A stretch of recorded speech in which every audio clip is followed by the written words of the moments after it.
ओम नमः सिद्धेभ्यः ओम नमः सिद्धेभ्यः ओम नमः सिद्धेभ्यः नमो अरिहन्तानं नमो सिद्धानं नमो आयर्यानं नमो उवज्झायानं नमो लोये सौवसाहुनम्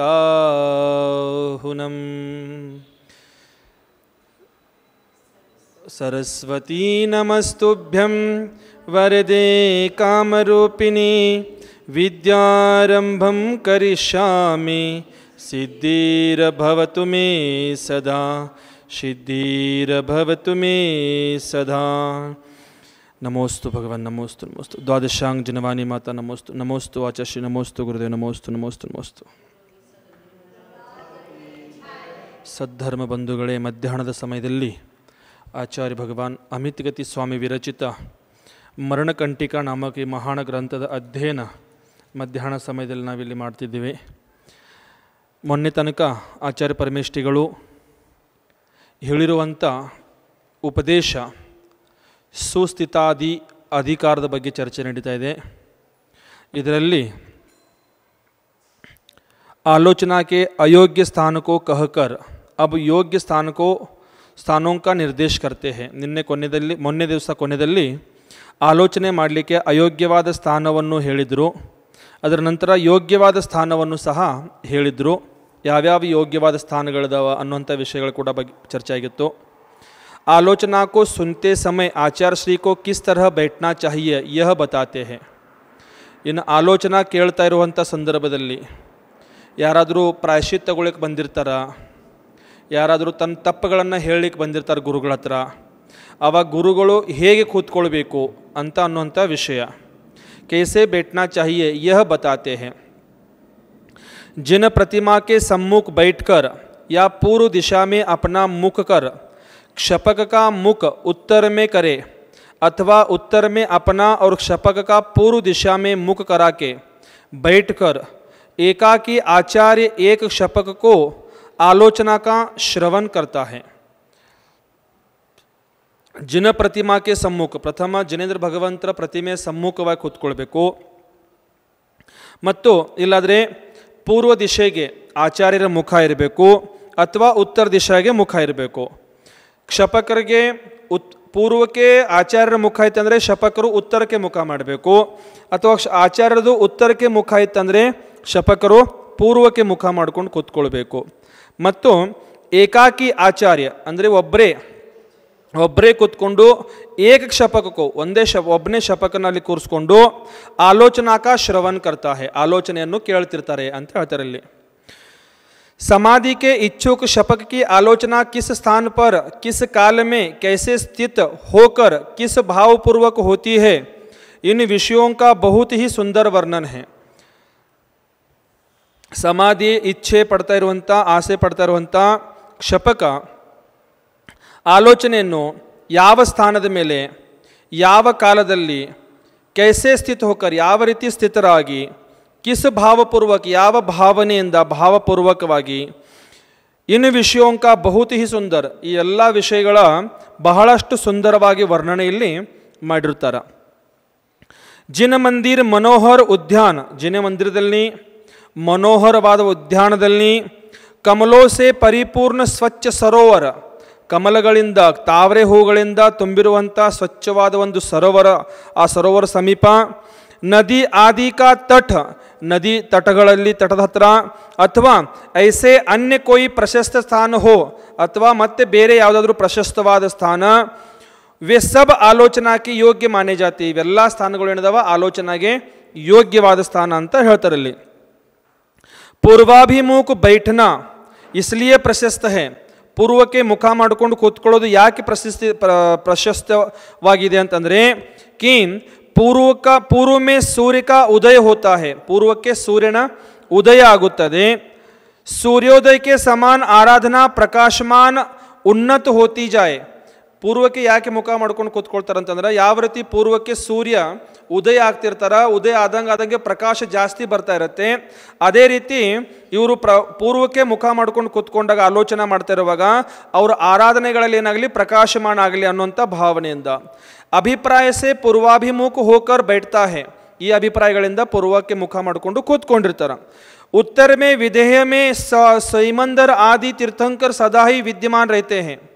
ಉತ್ತರಕ್ಕೆ ಯಾಕೆ ಮುಖ ಮಾಡ್ಕೊಂಡು ಕೂತ್ಕೊಳ್ಬೇಕಂದ್ರೆ, ಉತ್ತರಕ್ಕೆ ಸೀಮಂದರ ಆದಿ ವಿದೇಹ ಕ್ಷೇತ್ರ ಇದೆ. ಅಲ್ಲಿ ಸೀಮಂದರ ಆದಿ 20 ಜನ ತೀರ್ಥಂಕರಲ್ಲಿ ವಿದ್ಯಮಾನ ಸದಾಕಾಲದಲ್ಲಿ ವಿದ್ಯಮಾನರಿರ್ತಾರ.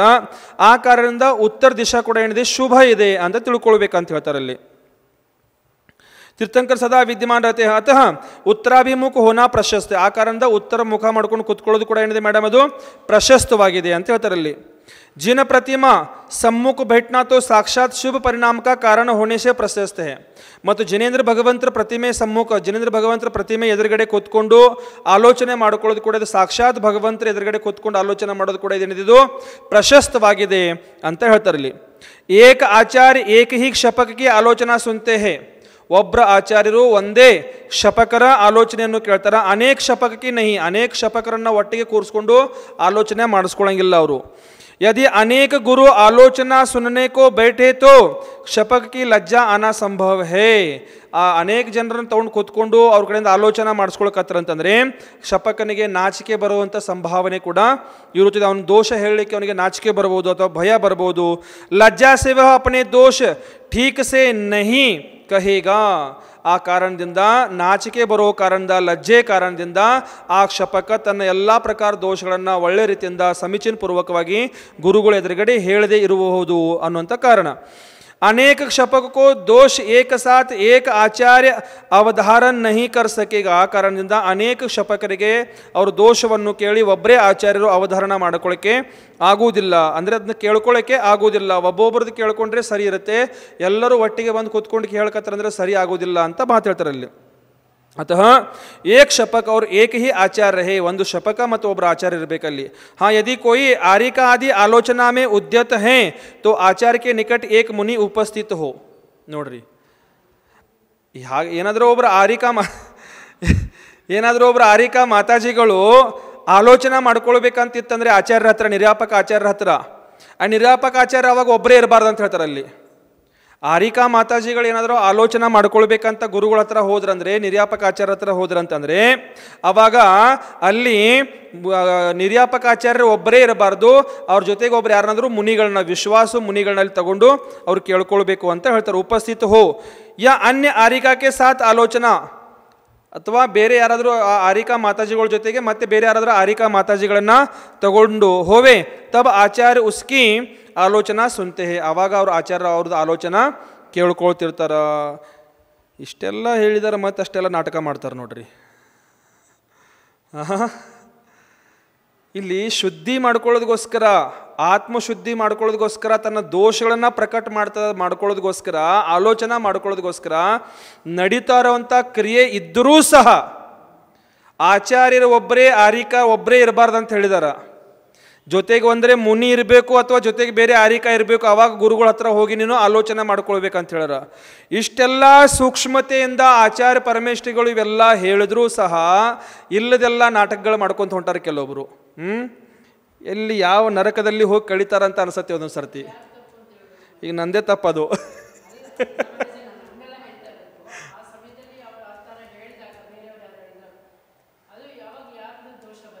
ಅಲ್ಲಿ ನನಗೆ ಅನಿಸತ್ತೆ ಅವ್ರಿಗೆ ಬೇಕಾಗಿದೆ ಅಂತ ಮುಟ್ಟಿಸ್ಕೊಳ್ಳೋದು. ನನಗೇನು ಅನಿಸತ್ತೆ ಅಂದರೆ ಅವರಿಂದ ಮುಟ್ಟಿಸ್ಕೊಳ್ಬೇಕಂತ ಅವ್ರಿಗೆ ಆಸೆ ಆಗ್ತಾ ಇರುತ್ತೆ ಅಂತ, ಅದಕ್ಕೆ ಆ ರೀತಿ ಎಲ್ಲ ಮಾಡ್ಕೊಳ್ತಾರಂತ. ಹಾಗಾದರೆ ಇವರು ಆಚಾರ್ಯ ಅಮಿತಗತಿ ಸ್ವಾಮಿಗಳು ಸುಳ್ಳಾಗಿರಬಹುದು. ಹಾಗಾದರೆ ದೂರದಲ್ಲಿ ಎಷ್ಟು 7 ಮೊಳ ದೂರದಲ್ಲಿ ಕೂತ್ಕೊಂಡು ಚರ್ಚೆ ಮಾಡ್ಬೇಕಂತ ಹೇಳಿದಾರೆ. ಆರಿಕಾ ಮಾತಾಜಿ 2 ಜನ ಇದ್ದರೂ ಸಹ, ಒಬ್ಬರಲ್ಲ 2 ಜನ ಇದ್ದರೂ ಸಹ 7 ಮೊಳ ದೂರದಲ್ಲಿ ಕೂತ್ಕೊಂಡು ಗುರುಗಳ ಜೊತೆಗೆ ಚರ್ಚೆ ಮಾಡಕ್ಕೆ ಹೇಳ್ಯಾರ ಆರಿಕಾ ಮಾತಾಜಿಗಳಿಗೆ. ಮತ್ತು ಸ್ತ್ರೀಯರು ಬಂದು ಕಾಲು ಮುಟ್ಟಬಹುದು, ಮೈ ಮುಟ್ಟಬಹುದು, ಇದೆಲ್ಲ ನಡೀತಿತ್ತು. ಅದು ಇಲ್ಲಿ ಆಲೋಚನೆ ಮಾಡುವಂಥ ಸಂದರ್ಭದಲ್ಲಿ ಆಚಾರ್ಯ ಅಮಿತಗತಿ ಸ್ವಾಮಿಗಳು ಹೇಳ್ತಾ ಇದ್ದಾರ, ಏನು ಹೇಳ್ತಾ ಇದಾರೆ ಅಂತಂದರೆ, ಒಂದು ಆರಿಕಾ ಒಂದು ಗುರುಗಳ ಎದುರುಗಡೆ ಬಂದ್ಕೊಂಡು ಕೂತ್ಕೊಂಡು ಆಲೋಚನೆ ಸಹ ಮಾಡಬಾರ್ದಂತ ಹೇಳಿದಾರ. ಆಲೋಚನೆ ಮಾಡುವಂಥ ಸಂದರ್ಭದಲ್ಲಿ ಒಬ್ಬಳ ಆರಿಕಾ ಮಾತಾಜಿ ಬಂದ್ರೆ ಒಬ್ಬರೇ ಗುರುಗಳು ಇರಬಾರ್ದಲ್ಲಿ. ನಿರ್ಯಾಪಕಾಚಾರ್ಯರು ಒಬ್ಬರೇ ಇರಬಾರ್ದು, ಅವ್ರ ಜೊತೆಗೆ ಮತ್ತೊಬ್ರು ಯಾರಾದರೂ ಮುನಿಗಳಿರ್ಬೇಕಂತ ಹೇಳ್ತಾರೆ. ಮುನಿಗಳಿಲ್ಲಾಗಿದ್ರೆ ನಿರ್ಯಾಪಕಾಚಾರ್ಯರು ಆ ಅರಿಕಾ ಮಾತಾಜಿಗಳ ಜೊತೆಗೆ ಆಲೋಚನಾ ಚರ್ಚೆ ಮಾಡ್ಲಿಕ್ಕೆ ರೆಡಿ ಇಲ್ಲ ಅಲ್ಲಿ. ಹಾಗೇನಾದರೂ ಆ ಮುನಿಗಳಿಲ್ಲ, ಆರಿಕಾ ಮಾತಾಜಿ ಒಬ್ಬಳೇ ಬರ್ತಾಳೆ ಅಂದರೆ ಆ ಆರಿಕಾ ಮಾತಾಜಿಗೆ ವಾಪಸ್ ಕಳ್ಸಕ್ಕೆ ಹೇಳ್ಯಾರ. ಬೇರೆ ಒಂದು ಆರಿಕಾ ಮಾತಾಜಿ ಇದ್ರೆ ಅವಳನ್ನು ಕರ್ಕೊಂಡು ಬಾ, ನೀನು ಜೊತೆಗೆ ಕರ್ಕೊಂಡು ಬಾ, ಜೊತೆಗಿದ್ದು ನೀನು ಚರ್ಚೆ ಮಾಡು. ಇಷ್ಟೆಲ್ಲ ಹೇಳ್ತಾ ಇರುವಂಥ ಅಮಿತ್ ಗತಿ ಆಚಾರ್ಯ ಭಗವಂತರು ಇವರೆಲ್ಲ ಹೇಳೋದು ಹಾಗಾದ್ರೆ ಸುಳ್ಳ ಇದೆಲ್ಲ ಇದು.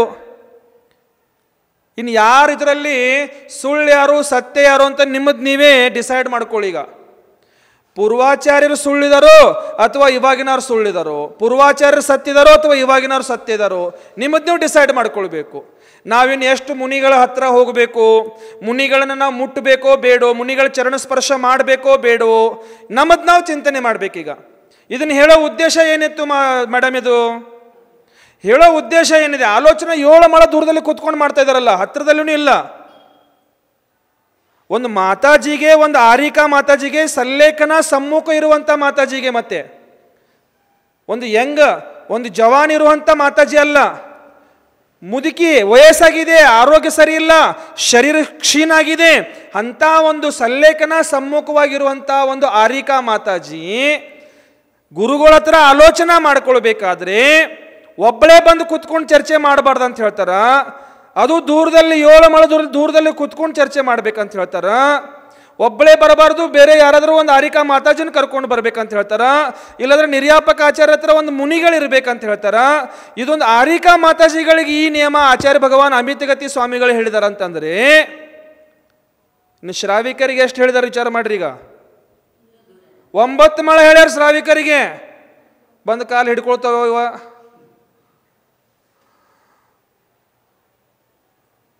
ಬಂದು ಕಾಲು ಹಿಡಿ ಅಂತ ಹೇಳ್ತೀವಿ ನಾವು,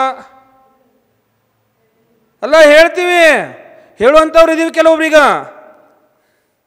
ಬರ್ರಿ ಕಾಲು ಮುಟ್ರಿ, ಕಾಲು ತೊಳಿರಿ, ಪೂಜೆ ಮಾಡ್ರಿ, ಪಾದ ಪೂಜೆ ಮಾಡ್ರಿ, ತಿಕ್ಕ್ರಿ. ಯಾಕೆ ಗಂಡಸರೆಲ್ಲ ಸತ್ತ ಹೋಗ್ಯಾರ ನೋಡ್ರಿ, ಹೆಂಗಸರೇ ಬೇಕಾಗ್ಯಾರ ಅವ್ರಿಗೆ. ಗಂಡಸರೆಲ್ಲ ಸತ್ತ ಹೋಗ್ಯಾರ. ಆ ಗಂಡಸರಿದ್ದರೂ ಕೂಡ ಗಂಡಸರಿಗೆ ನೀರು ಹಾಕ್ಲಿಕ್ಕೆ ಹೇಳೋದ, ಮತ್ತೆ ಹೆಂಗಸರ ಕಡೆಯಿಂದ ತಿಕ್ಕೊಳ್ಳೋದ. ಇಲ್ಲಿ ಅರ್ಥ ಮಾಡ್ಕೊಳ್ಳೋದು ನಾವೀಗ. ನಾನಿಲ್ಲಿ ವಾದ ವಿವಾದ ಮಾಡ್ತಾ ಇದ್ದೀನಿ, ಯಾರ್ದು ವಿರೋಧ ಮಾಡ್ತಿದ್ದೀನಿ, ಯಾರ್ದು ನಿಂದೆ ಮಾಡ್ತಿದ್ದೀನಿ ಅಂತಲ್ಲ, ಸತ್ಯ ಪ್ರಕಾಶನ ಮಾಡ್ತಾ ಇದ್ದೀನಿ ನಾನಿಲ್ಲಿ. ಆಚಾರ್ಯ ಪರಮೇಶ್ವರಿಗಳು ಸತ್ಯವನ್ನು ಹೇಳಿರುವಂಥ ಸಮಯದಲ್ಲಿ ನಾವು ಅದನ್ನ ಯಾಕೆ ಸ್ವೀಕಾರ ಮಾಡ್ಕೊಳ್ಳಂಗಿಲ್ಲ? ಯಾಕೆ ನಮಗದು ಬೇಡಾಗಿದೆ? ಮತ್ತು ಅಂಥವ್ರದೇ ಉದ ಆಗ್ತಾ ಇರ್ತೈತಿ. ಸತ್ಯ ಹೇಳೋರ್ದು ಮತ್ತು ಸುಳ್ಳು ಹೇಳೋರ್ದೇ ಜಯ ಜಯಕಾರ. ಇಲ್ಲಿ ಎಷ್ಟು ಮೂರ್ಖತೆ ಇದೆ, ಎಷ್ಟು ಮೂಢತೆ ಇದೆ, ಎಷ್ಟು ಅಜ್ಞಾನತೆ ಇದೆ ಯೋಚನೆ ಮಾಡ್ರಿ. ಈಗ ನೀವು ಎಷ್ಟು ಅಜ್ಞಾನತೆ ಇದೆ ಯೋಚನೆ ಮಾಡಿ ನಮ್ಮ ಹತ್ರ. क्षपक जब आलोचना कर रहा है तब आचार्य उसे तत्परता से सुने. ಏನು ಹೇಳ್ತಾರೆ ಅಂತಂದ್ರೆ, ಶಪಕ ಯಾವಾಗ ಆಲೋಚನಾ ಮಾಡ್ತಿರ್ತಾರ ಅವಾಗ ಆಚಾರ್ಯರು ತತ್ಪರತೆಯಿಂದ ಅದನ್ನೆಲ್ಲ ಕೇಳ್ಕೊಳ್ಬೇಕು. ಆ ಕಡೆ ಈ ಕಡೆ ತಮಾಷೆ ಹುಡುಗಾಟ ಚಂಚಲತೆ ಇರಬಾರ್ದು. ಸ್ಥಿರ ಚಿತ್ತನಾಗಿ ಆ ಕ್ಷಪಕರು ಹೇಳ್ತಾ ಇರುವಂಥ ಆ ತನ್ನ ದೋಷಗಳನ್ನು, ಆಲೋಚನೆಗಳನ್ನು ತತ್ಪರತೆಯಿಂದ ಶಾಂತ ರೀತಿಯಿಂದ ಏಕಾಗ್ರ ಚಿತ್ತವಾಗಿ ಅದನ್ನ ಕೇಳ್ಕೊಳ್ಬೇಕಂತ ಹೇಳ್ತಾರೆ.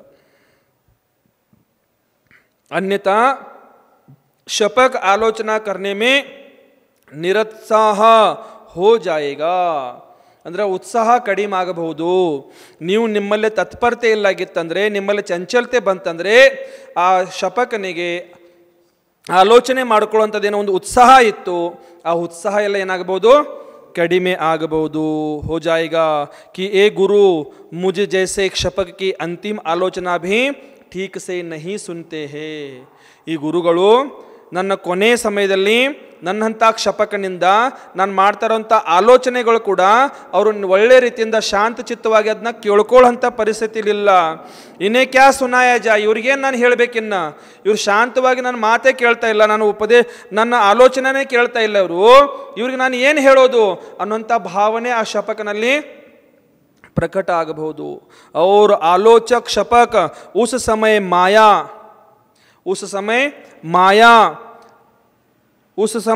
माया, भय, राग द्वेष आदि परिणामों को छोड़कर ಆಲೋಚನಾ ಕರೆ ಯ ಭಾವ ಶುದ್ಧಿ ಹೇ.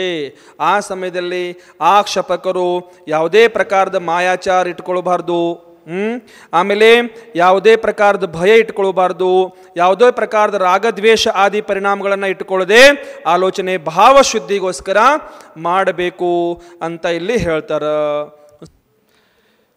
ಇಲ್ಲಿ ಈ ಪ್ರಕಾರ ಆಲೋಚನೆ ಮಾಡಬೇಕಾದ್ರೆ ಭಾವ ಶುದ್ಧಿಗೋಸ್ಕರ ಆಲೋಚನೆ ಮಾಯಾ ಭಯ ರಾಗದ್ವೇಷ ಆದಿ ಎಲ್ಲ ಕೆಟ್ಟ ಪರಿಣಾಮಗಳನ್ನು ಬಿಟ್ಟು ಆಲೋಚನೆ ಮಾಡಿಕೊಳ್ಬೇಕು, ಭಾವಶುದ್ಧಿಗೋಸ್ಕರ ಮಾಡಿಕೊಳ್ಬೇಕು ಅಂತ ಇಲ್ಲಿ ಹೇಳ್ತಾರೆ. ಆಮೇಲೆ ಇಸ್ ಪ್ರಕಾರ ಶುಭ ಕಾಲ ಶುಭ ಸ್ಥಾನ ಮೇ ಪ್ರಸನ್ನ ಮನ್ನಯುಕ್ತ. ಇಲ್ಲಿ ಈ ಪ್ರಕಾರ ಶುಭ ಕಾಲದಲ್ಲಿ ಶುಭ ಸ್ಥಾನದಲ್ಲಿ ಪ್ರಸನ್ನ ಮನ ಯುಕ್ತರಾಗಿ ಆಚಾರ್ಯ ನಿರ್ಮಲ್ ಪರಿಣಾಮಯುಕ್ತ ಹುವೆ. ಆಚಾರ್ಯರು ನಿರ್ಮಲ್ ಪರಿಣಾಮಯುಕ್ತರಾಗಿ ಶಪಕಕ್ಕೋ ಆಲೋಚನಾ ಸುನ್ತೆ ಹೇ. ಆ ಶಪಕನ ಆಲೋಚನೆಯನ್ನು ಅವರಲ್ಲಿ ಕೇಳ್ತಾ ಇರ್ತಾರ. ಉಕ್ತ ಆಲೋಚನಾ ಕೆ ಸ್ಥಾನ ಪರ್ ನೇತ್ರ ಸೆ ತಥಾ पीछे से शोधन कर शांत भाव से क्षपक को बैठ जाना चाहिए. ಇಲ್ಲಿ ಮೇಲೆ ಹೇಳಿರೋ ಪ್ರಕಾರ ಆಲೋಚನಾಕ್ಕೆ ಸ್ಥಾನ, ಆಲೋಚನೆಗೆ ಯಾವ ಸ್ಥಾನ ಯೋಗ್ಯ ಅಂತ ಹೇಳಿದ್ರೆ ಆ ಸ್ಥಾನದಲ್ಲಿ ನೇತ್ರ ಸೆ ತಥಾ ಪೀಚಿಸೆ ಶೋಧನ ಕರ, ನೇತ್ರದಿಂದ ಮತ್ತು ಪಿಂಚಿಯಿಂದ ಶೋಧನ ನೆಲ ಭೂಮಿ ಶುದ್ಧಿ ಮಾಡಿಕೊಂಡು ಶೋಧನ ಮಾಡಿಕೊಂಡು ಅಲ್ಲಿ ಶಾಂತ ಭಾವದಿಂದ ಕ್ಷಪಕ ಕೂತ್ಕೊಳ್ಬೇಕು ಅಂತ ಹೇಳ್ತಾರೆ. ಮನ ವಚನ ಕಾಯಕಿ ಶುದ್ಧಿ ಕರ್ಕೆ, ಮನ ವಚನ ಮತ್ತು ಕಾಯದ ಶುದ್ಧಿ ಮಾಡಿಕೊಂಡು ಕೃತಿಕರ್ಮ ಸಹಿತ, ಕೃತಿಕರ್ಮ ಅಂತ ಹೇಳ್ತಾರೆ 28 ಪ್ರಕಾರದ ಕೃತಿಕರ್ಮಗಳು ನೋಡ್ರಿ ಅವ. ಆ ಕೃತಿಕರ್ಮ ಸಹಿತ ಆಚಾರ್ಯಕೋ ನಮಸ್ಕಾರ ಕರ್ಕೆ, ಆಚಾರ್ಯರಿಗೆ ನಮಸ್ಕಾರ ಮಾಡಬೇಕು. ನಮಸ್ಕಾರ ಮಾಡಿ ಕೈಸಾ ಹೇ ಕ್ಷಪಕ, ಕ್ಷಪಕ ಹೇಗಿದ್ದಾರೆ ಅವರು ಅಂತ ಪ್ರಶ್ನೆ ಬಂತಿಲ್ಲಿ. ಜಿಸ್ನೆ ಶಲ್ಯ ದೋಷಕ ತ್ಯಾಗ ಕರ್ ದಿಯಾ ಹೇ, ಕ್ಷಪಕರು ಹೇಗಿರ್ತಾರ ಶಲ್ಯ ದೋಷವನ್ನು ತ್ಯಾಗ ಮಾಡಿರ್ತಾರ. तथा जिसने पीछे से युक्त दोनों हाथ जोड़कर, ಪೀಚಿಯಿಂದ ಯುಕ್ತರಾಗಿ ಹಿಂಗ್ ಪಿಂಚಿ ತಗೊಂಡು ಪಿಂಚಿ ಹಿಡ್ಕೊಂಡು ಎರಡು ಕೈಗಳನ್ನು ಜೋಡ್ಕರ್ ಮಸ್ತಕ್ ಪರ್ ರಖೆ, ಮಸ್ತಕದ ಮೇಲೆ ಹೀಗಿಟ್ಟುಕೊಂಡು ಐಸಾ ಕ್ಷಪಕ್ ಸಂಪೂರ್ಣ ದೋಷೋं को कहकर ಆಲೋಚನಾ करता है.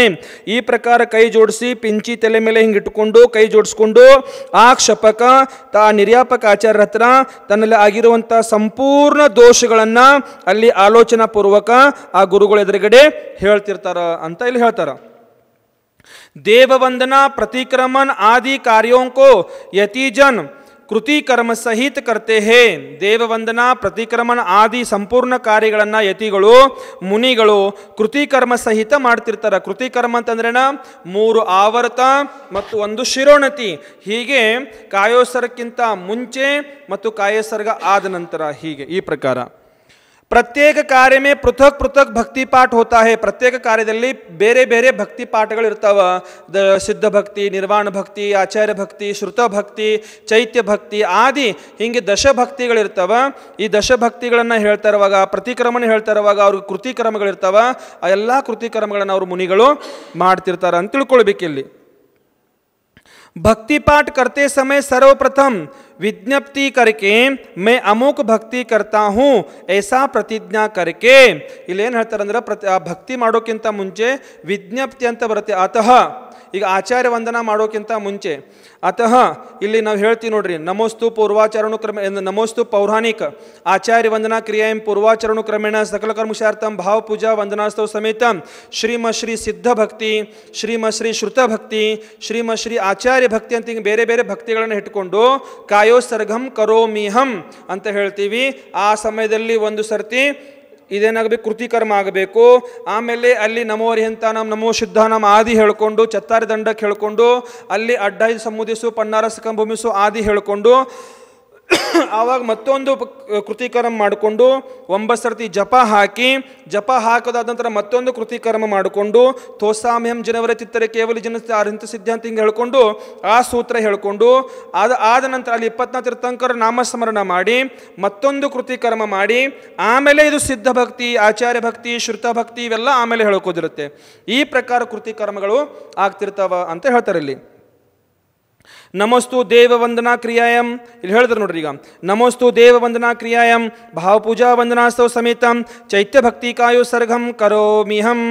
इस तरह प्रतिज्ञा करके 3 आवर्त 3 आवर्त हाथ जोड़कर 3 बार विशिष्ट रीति से घूमना, एक शिरोनमन करके सामायिक दंड करके 3 आवर्त कर शिरोनमन सहित कायोत्सर्ग करे, पुनः 3 आवर्त आदि सहित तोसामी दंडक करके पुनः आवर्त आदि कर जो भक्ति पाठ है उसे करे. ನಾನು ಇವಾಗೆ ನಿಮಗೆ ಹೇಳಿದೆ ಈ ಪ್ರಕಾರ ಇಲ್ಲಿ ಮಾಡಬೇಕಂತ ಹೇಳ್ತಾರೆ. ಭಕ್ತಿ ಪಾಠ ಎಲ್ಲ ಹೇಳಬೇಕಂತ ಹೇಳ್ತಾರೆ. इस तरह क्रिया में जितने भक्ति पाठ आगम में बताए हैं उनमें यही आवर्त आदि की पुनः पुनः विधि होती है. ಎಷ್ಟಿಲ್ಲಿ ಆವರ್ತ ಆದಿ ಹೇಳಿದಾರ ಇದೇ ಪ್ರಕಾರ ಮಾಡಬೇಕಂತ ಆಗಮದಲ್ಲಿ. अर्थात एक भक्ति में 12 आवर्त होते हैं. ಒಂದು ಭಕ್ತಿದಲ್ಲಿ ಎಷ್ಟು ಆವರ್ತ ಆಗ್ತಾವ? 3 4 12 ನೋಡ್ರಿ. ನಾನು ಅವಾಗ 4 ಮಾಡಿದ್ನಲ್ಲ, ಒಮ್ಮೆ ಪ್ರಾರಂಭಕ್ಕೆ, ಒಮ್ಮೆ ಕಾಯೋತ್ಸರ್ಗಕ್ಕಿಂತ ಮುಂಚೆ, ಒಮ್ಮೆ ಕಾಯೋತ್ಸರ್ಗ ಆದ ನಂತರ, ಒಮ್ಮೆ ಕಾಯೋತ್ಸರ್ಗ ಆದ ನಂತರ, ಅದು ಇದನ್ನು ತೋಸಾಮಿ ದಂಡಕ್ಕಿರುತ್ತೆ ಅದು ಆದ ನಂತರ, ಹೀಗೆ 4 ಸರ್ತಿ ಆವರ್ತ ಅಂದರೆ 3 4 12 ಸರ್ತಿ ಮತ್ತು 4 ಶಿರೋಣತಿ ಈ ಪ್ರಕಾರ ಬರುತ್ತೆ ಇಲ್ಲಿ.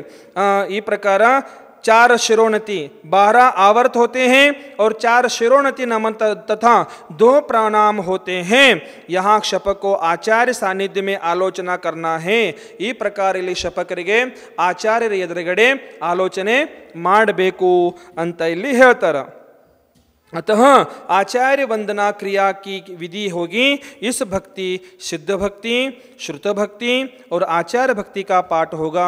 ಇಲ್ಲಿ 3 ಭಕ್ತಿಗಳ ಪಾಠ ಹೇಳಿಕೊಂಡು ಸಿದ್ಧ ಭಕ್ತಿ, ಶ್ರುತ ಭಕ್ತಿ ಮತ್ತು ಆಚಾರ್ಯ ಭಕ್ತಿ ಪಾಠಗಳನ್ನು ಹೇಳಿಕೊಂಡು इन भक्तियों को उक्त आवर्त आदि पूर्वक ಇಲ್ಲಿ ಮೇಲೆ ಹೇಳಿರುವಂಥ ಆವರ್ತ ಶಿರೋಣತಿ ಎಲ್ಲ ಪೂರ್ವಕ ಮಾಡಿಕೊಂಡು ಆಚಾರ್ಯ को पंचांग नमस्कार करना चाहिए. ಆ ಆಚಾರ್ಯರಿಗೆ ಪಂಚಾಂಗ ನಮಸ್ತು ಮಾಡಬೇಕು. 2 ತಲೆ, 2 ಕಾಲು, 2 ಕೈ ಮತ್ತು 1 ತಲೆ, ಸರಿದಿಲ್ಲ? 2 ಕಾಲು, 2 ಕೈ ಮತ್ತು 1 ತಲೆ ಈ ಭೂಮಿಗೆ ತಾಗಿಸೋದಕ್ಕೆ पंचांग नमस्तु ಅಂತ ಹೇಳ್ತಾರ. पुनश्च अपनी आराधना सिद्धि हो अत यथार्थ योगी भक्ति करनी चाहिए. ಕೊನೆಗೆ ಮತ್ತೆ ಯೋಗಿ ಭಕ್ತಿ ಮಾಡಬೇಕು. इस प्रकार कृति कर्म करके विनय पूर्वक आलोचना करे. ಈ ಪ್ರಕಾರ ಕೃತಿ ಕರ್ಮಗಳನ್ನು ಮಾಡಿಕೊಂಡು ವಿನಯ ಪೂರ್ವಕ ಆಲೋಚನೆ ಇಲ್ಲಿ ಮಾಡ್ಕೊಳ್ತಾ ಇರಬೇಕು ಅಂತ ಹೇಳ್ತಾರೆ. ಆಲೋಚನಾ ಅಧಿಕಾರ ಸಮಾಪ್ತ ಹುವಾ. ಈ ಪ್ರಕಾರ ಇಲ್ಲಿ ಆಲೋಚನಾ ಅಧಿಕಾರ ಇಲ್ಲಿ समाप्त आಯಿತು. गुणदोष नामा 24वां अधिकार प्रारंभ होता है. गुणदोष नामक ಇಲ್ಲಿ 24ನೇ ನಂಬರ್ ಅಧಿಕಾರ ಇಲ್ಲಿ ಪ್ರಾರಂಭ ಆಗುತ್ತದೆ. अब आलोचना करते वक्त जो दोष संभव है उन्हें क्रम से बताते हैं. ಇನ್ನು ಆಲೋಚನಾ ಮಾಡ್ತಾ ಇರುವಾಗ ಕೂಡ ಮತ್ತೆ ಕೆಲವೊಂದು ದೋಷಗಳಾಗ್ತಿರ್ತಾವ. ಆಲೋಚನಾ ಮಾಡ್ತಾ ಇರುವಾಗ ಕೂಡ ಕೆಲವೊಂದು ದೋಷಗಳಾಗ್ತಿರ್ತಾವ. ಆ ದೋಷಗಳನ್ನು ಇಲ್ಲಿ ಹೇಳ್ತಾರೆ. ಈಗ ಆಲೋಚನಾ ಕೆ 10 ದೋಷ है. ಆಲೋಚನಾದಲ್ಲಿ ಕೂಡ 10 ಪ್ರಕಾರ ದೋಷಗಳಿದಾವೆ. ಎಷ್ಟು ಪ್ರಕಾರದು? 10 ಪ್ರಕಾರದು. ಅನುಕಂಪಿತ ಪ್ರಥಮ ಯಾವುದು? ಅನುಕಂಪಿತ. ಅನುಮಾನಿತ ಎರಡನೇದು. ಆಮೇಲೆ ಯದೃಷ್ಟ. ಆಮೇಲೆ 4ನೇದು ಸ್ಥೂಲ. 5ನೇದು ಸೂಕ್ಷ್ಮ. 6ನೇದು ಛನ್ನ. 7ನೇದು ಶಬ್ದಾಕುಲಿತ. 8ನೇದು ಬಹುಜನ. 9ನೇದು ಅವ್ಯಕ್ತ ಮತ್ತು 10ನೇದು ತತ್ಸೇವಿ ಅನ್ನೋ ಹಾಗೆ ಈ ಪ್ರಕಾರ 10 ಪ್ರಕಾರ ದೋಷಗಳು ಇಲ್ಲಿ ಆಗ್ತಿರ್ತಾವ. ಅವು ಕೂಡ ಎಲ್ಲ ಇಲ್ಲಿ ನಿಮಗೆ ವಿಶೇಷವಾಗಿ ಒಂದೊಂದು ಬಿಡಿಸಿ ಹೇಳ್ತಿರ್ತಾರ. इन दोषों का विवरण इस प्रकार है. ಈ ಎಲ್ಲ ದೋಷಗಳ ವಿವರಣೆ ಈ ಪ್ರಕಾರ ಇದೆ. गुरु के मन में अपने विषय में दया उत्पन्न करके आलोचना करना अनुकंपित दोष है. ಗುರುಗಳನ್ನು ಪ್ರಸನ್ನ ಮಾಡಿ, ಗುರುಗಳನ್ನು ಹೊಗಳಿ, ಗುಣಗಾನ ಹಾಡಿ, ಅವ್ರನ್ನ ಮೇಲೆ ಅಟ್ಟದ ಮೇಲೆ ಹತ್ತಿಸಿ ಅವ್ರ ಗುಣಗಾನ ಅವ್ರಿಗೆ ಆಲೋಚನೆ, ಅಲ್ಲಿ ಅನುಕಂಪಿತ ದೋಷ. ಅವ್ರನ್ನ ಅಟ್ಟದ ಮೇಲೆ ಹತ್ತಿಸಿದಾಗ ನೀವೆಷ್ಟು ದೋಷಗಳನ್ನು ಹೇಳಿದ್ರು ಕೂಡ ಗುರುಗಳು ಭಾಳ ಒಳ್ಳೆ ಶಿಷ್ಯ ಇದ್ದಾನೆ, ಇವನಿಗೆ ಸ್ವಲ್ಪ ದೋಷ, ಇವನಿಗೆ ಪ್ರಾಯಶ್ಚಿತ್ ಸ್ವಲ್ಪ ಕಡಿಮೆ ಕೊಡೋಣ ಅನ್ನುವಂಥ ಅನುಕಂಪಿತ ದೋಷ ಅಂತ ಹೇಳ್ತಾರೆ. ಇದೆಲ್ಲ ಈ ಪ್ರಕಾರ ಏನಾದರೂ ಆಗ್ತದೆ ಅಂದರೆ ಇದು ಅನುಕಂಪಿತ ದೋಷ ಅಂತ ಹೇಳ್ತಾರೆ ಇಲ್ಲಿ. ಗುರು ಕೆ ಅಭಿಪ್ರಾಯ ಕಿ ಕಿಸಿ ಉಪಾಯ ಸೆ ಜಾನ್ಕರ್ आलोचना करना अनुमानित दोष है. गुरु के अभिप्राय को किसी उपाय से जानकर, ಗುರುಗಳ ಅಭಿಪ್ರಾಯಗಳನ್ನು ಯಾವುದಾದರೂ ಒಂದು ಉಪಾಯದಿಂದ ತಿಳಿದುಕೊಂಡು ಆಲೋಚನಾ ಕರ್ನ ಆಲೋಚನೆ ಮಾಡೋದು ಇದು ಅನುಮಾನಿತ ದೋಷ ಅಂತ ಹೇಳ್ತಾರೆ ಇಲ್ಲಿ ಈ ಪ್ರಕಾರ.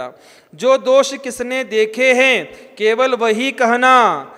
ಯಾವ ದೋಷಗಳು ಕೆಲವೊಬ್ಬರು ನೋಡಿರ್ತಾರಲ್ಲ ಆ ದೋಷಗಳನ್ನು ಮಾತ್ರ ಹೇಳೋದಲ್ಲಿ ಯದ್ ದೃಷ್ಟ ದೋಷ ಅಂತ ಹೇಳ್ತಾರೆ. ಅದಕ್ಕೆ ಯಾವ ದೋಷ ಅದು?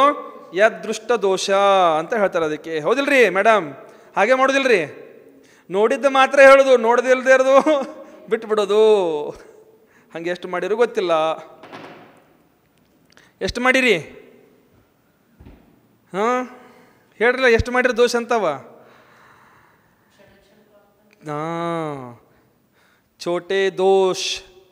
ಮತ್ತಿಲ್ಲಿ ಹೇಳ್ತಾರ, ಛೋಟೆ ದೋಷ ಛುಪಾಕರ್ ಕೇವಲ್ ಬಡೆ ಬಡೆ ದೋಷ ಕಹನಾ ಸ್ಥೂಲ ದೋಷ ಹೇ. ಸಣ್ಣ ಸಣ್ಣ ದೋಷಗಳನ್ನೆಲ್ಲ ಬಚ್ಚಿಡೋದು ಮತ್ತು ದೊಡ್ಡ ದೊಡ್ಡ ದೋಷಗಳನ್ನು ಮಾತ್ರ ಹೇಳಿಬಿಡೋದು ಈ ಪ್ರಕಾರ. ಅವ್ರ ಬಡೆ ಅಪರಾಧ ಛುಪಾಕರ್, ದೊಡ್ಡ ದೊಡ್ಡ ಅಪರಾಧಗಳನ್ನು ಬಚ್ಚಿಟ್ಟು ಸೂಕ್ಷ್ಮ ಕಹದೇನಾ ಸೂಕ್ಷ್ಮ ದೋಷ ಹೇ. ದೊಡ್ಡ ದೊಡ್ಡ ಅಪರಾಧಗಳನ್ನು ಬಚ್ಚಿಟ್ಟು ಸೂಕ್ಷ್ಮ ಸಣ್ಣ ಪುಟ್ಟ ದೋಷಗಳನ್ನು ಮಾತ್ರ ಪ್ರಕಟ ಮಾಡ್ಕೊಳ್ಳೋದು ಗುರುಗಳ ಹತ್ರ. ಅದಕ್ಕೆ ಸೂಕ್ಷ್ಮ ದೋಷ ಅಂತ ಹೇಳ್ತಾರೆ.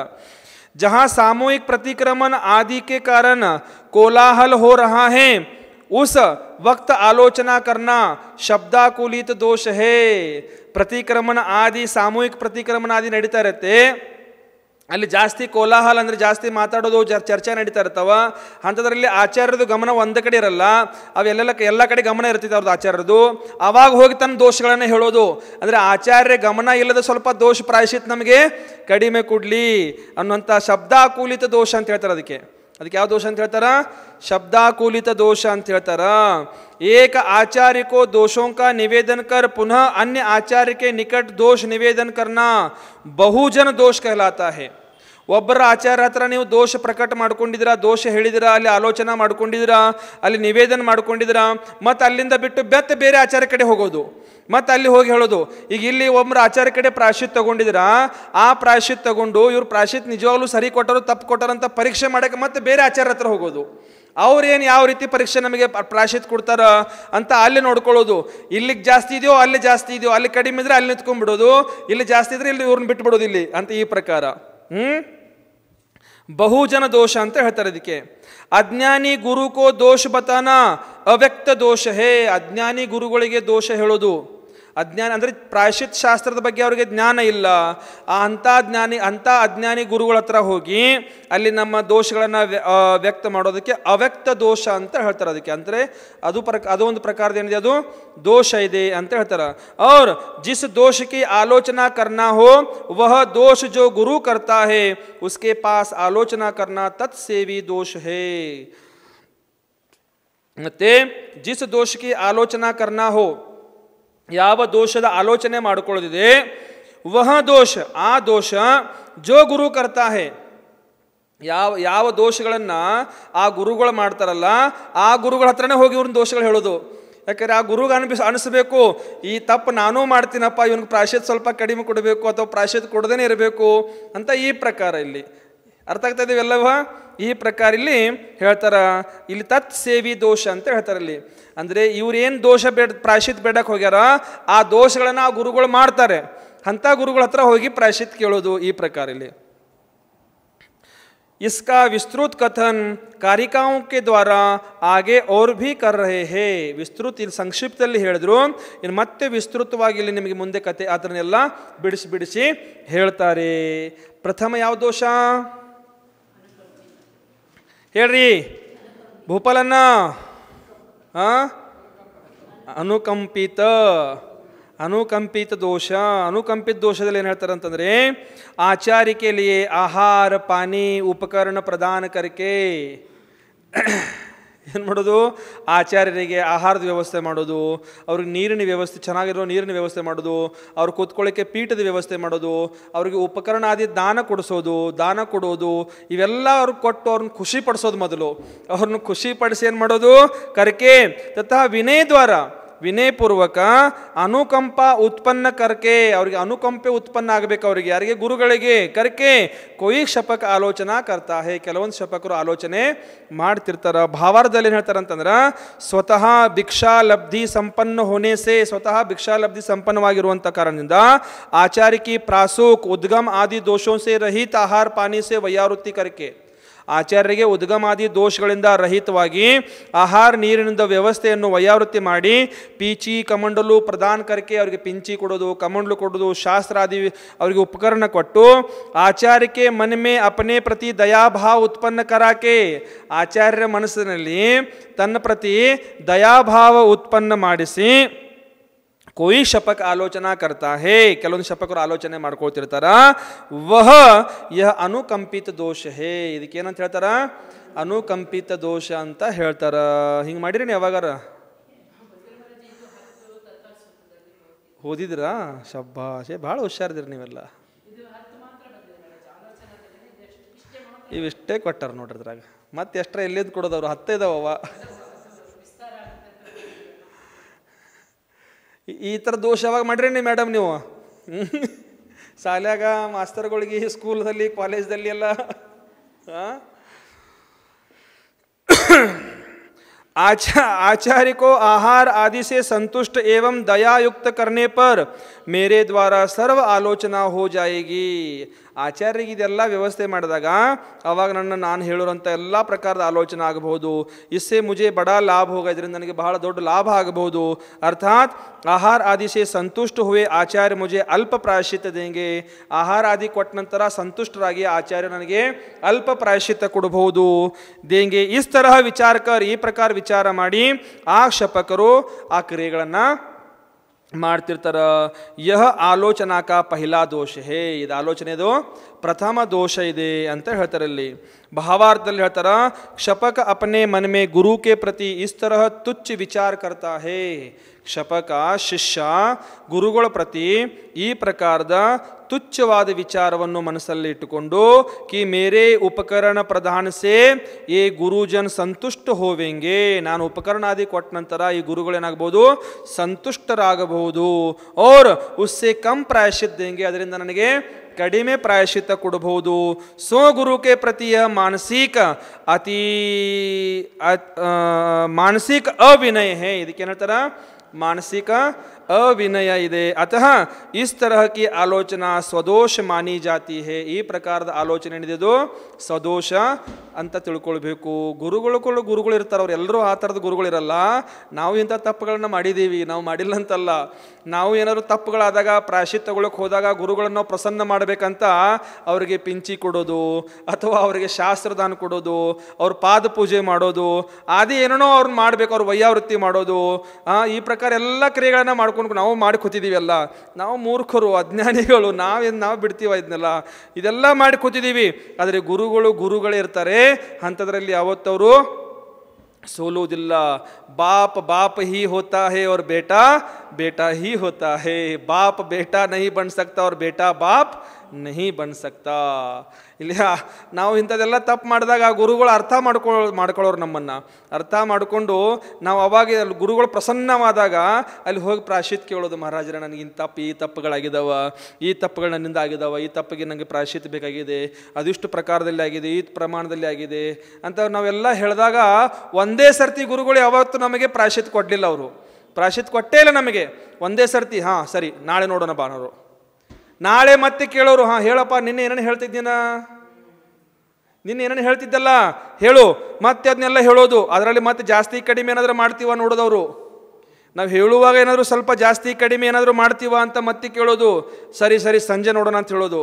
ಸಂಜೆ ಮತ್ತೆ ಪ್ರತಿಕ್ರಮಣ ಆದ ಕೂಡಲೇ ಮಹಾರಾಜರೇ ಅದು ಪ್ರಾಯಶ್ಚಿತ್ತ ಬೆಳಗ್ಗೆ ನೋಡೋಣ, ಇವಾಗ ಬೇಡ ಅನ್ನೋದು.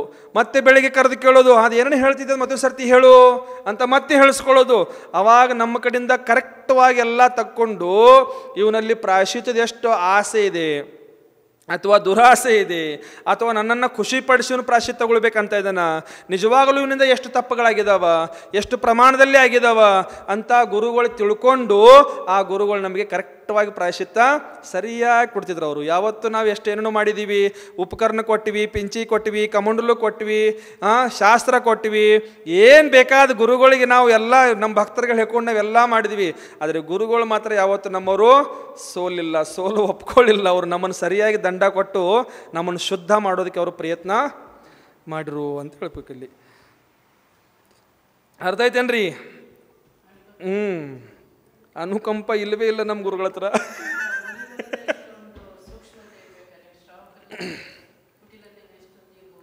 ನನ್ನ ಹತ್ರನೇ ಇಷ್ಟು ಕುಟಿಲ್ತಿ ಇತ್ತು ಅಲ್ಲ, ನಾನೇ ಹೇಳ್ತಾ ಇರೋದು, ನನ್ನ ಹತ್ರ ಇಷ್ಟು ಕುಟಿಲ್ತೆ ಇತ್ತು. ಸತ್ಯ ಇದು, ನಾನು ಜನ್ವಾನಿ ಮುಂದೆ ಕೂತ್ಕೊಂಡು ಹೇಳ್ತಾ ಇರೋದು. ನನ್ನಲ್ಲಿ ಸಹ ಈ ಪ್ರಕಾರದ ಭಾವನೆ ಇಟ್ಕೊಂಡು ನಾನು ಎಷ್ಟೋ ಸರ್ತಿ ನಾನು ಗುರುಗಳ ಹತ್ರ ಪ್ರಾಯಶ್ಚಿತ್ತ ಕೇಳ್ಕೊಂಡಿದ್ದೀನಿ. ಆದರೆ ಗುರುಗಳು ನಮಗೆ ಹೆಂಗೆ ಕೊಡ್ಬೇಕು ಹಂಗೆ ಕೊಟ್ಟಾರೆ ಸರಿಯಾಗಿ. ಅವರು ಯಾವತ್ತೂ ಅನುಕಂಪಿತ ದೋಷವನ್ನು ಹಚ್ಕೊಂಡವ್ರು ಯಾವುದೂ ಪ್ರಾಯಶ್ಚಿತ್ ನಮಗೆ ಕೊಟ್ಟಿಲ್ಲ. ನಮ್ಮಲ್ಲಿ ನಿಜವಾಗ್ಲೂ ಕುಟಿಲ್ತಿ ಇಟ್ಕೊಂಡು ನಾವು ಎಷ್ಟೋ ಪಾಪಗಳನ್ನು ಮಾಡಿದ್ದೀವಿ. ಪಾಪಗಳನ್ನು ಪ್ರಕಟ ಮಾಡೋಕೆ ಮತ್ತೆ ಪಾಪ ಮಾಡಿದ್ದೀವಿ. ದೋಷಗಳನ್ನು ನಿರ್ದೋಷ ಮಾಡೋಕೆ, ದೋಷದಿಂದ ಶುದ್ಧ ಆಗೋಕೆ ಮತ್ತೆ ದೋಷ ಮಾಡ್ಕೊಂಡು ನಾವು ಎಷ್ಟೋ ಪಾಪಿಗಳಾಗಿದ್ದೀವಿ, ಎಷ್ಟೋ ಸರ್ತಿ ಆಗಿದ್ದೀವಿ.